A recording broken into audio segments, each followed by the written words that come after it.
In this video, I'm going to be showing you guys how to win more games in NCAA 25. I know it's tough this year because the way the game is, the way they made this game and how bad the product is. They kind of patched it, some of it, but it's still kind of bad. But here are my top 5 tips to win more games in NCAA.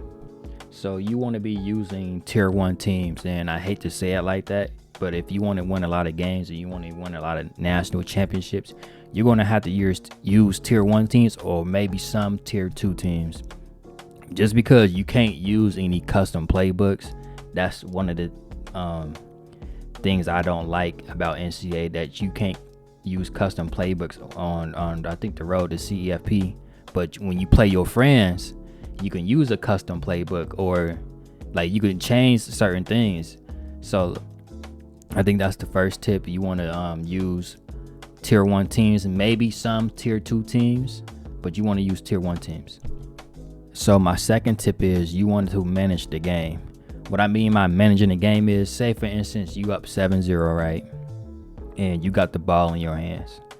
You want to be mainly running the football. You do not want to be passing the ball, just because how this game is, a team can easily come back on you. So you want to be mainly running the ball. So first and second down, you want to run the ball.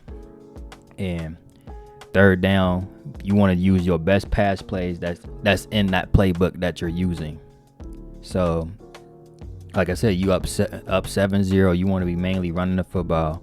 So my third tip is you want to learn how to use drop zones. Drop zones are a really good way to stop certain plays on this game. And if you know how to use the drop zones correctly, it increases your chances of winning. So say for instance, my opponent he keeps killing me on the corner routes. What I would do is I put my curl on like a number 15 or whatever, or 20. That way he can keep dropping back to cover that corner route.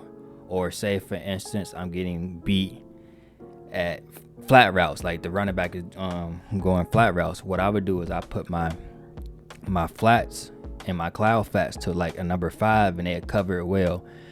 It's basically like you basically gotta be willing to give up certain things, and that's why you gotta know what your opponent is doing, so you know how to use the drop zones correctly. And you gotta keep consistently changing it throughout the game, especially if he's throwing different looks at you. So that's my third tip. You want to learn how to use drop zones. And before we move on to the next tip, make sure you click the like and subscribe button. I really appreciate it. So my fourth tip is you want to cover the side of the field that is the most vulnerable. And the reason why you want to do that is because, like, the way they made this game is just so bad. If you leave like the weak side of the field or the most vulnerable side of the field vulnerable, the offense is going to beat you every time. Like, I lost so many games just because I forgot to cover the weak side of the field, or I didn't cover the weak side of the field, and he just threw a deep pass and he just scored. And it was kind of frustrating because, even sometimes when I do play cover 4 or cover 2 man defense, it's like they don't recognize that the receiver is down there, or the receiver is coming towards his way. They don't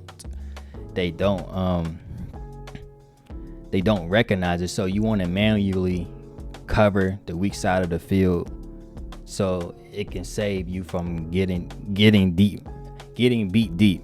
So my fifth and final tip is that you want to keep feeding your best players the ball. And the reason why I'm telling you to keep feeding your best players the ball is because, like I said, this game really is mainly like an arcade game. And like, if you can keep giving your best players on your team the ball, it's just gonna increase your chances of like scoring a touchdown or winning. So just keep feeding your best players to football.